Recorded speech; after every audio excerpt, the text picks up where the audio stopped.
தனிப்பட்ட கொலைகள் நடப்பதற்கும் சட்ட ஒழுங்குக்கும் சம்பந்தம் இல்லை என்பதை எதிர்க்கட்சித் தலைவர் புரிந்து கொள்ள வேண்டும் என திமுக அமைப்பு செயலாளர் RS பாரதி தெரிவித்துள்ளார்.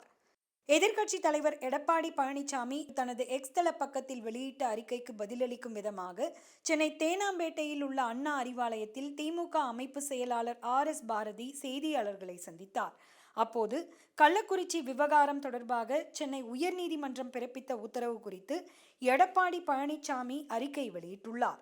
ஆனால் எடப்பாடி பழனிசாமி தான் எடுத்த நடவடிக்கை குறித்து முதலில் தன்னையே அவர் பரிசீலித்துக் கொள்ள வேண்டும் எனவும், தனிப்பட்ட கொலைகள் நடப்பதற்கும் சட்ட ஒழுங்குக்கும் சம்பந்தம் இல்லை என்பதை புரிந்து கொள்ள வேண்டும் எனவும் அவர் தெரிவித்துள்ளார்.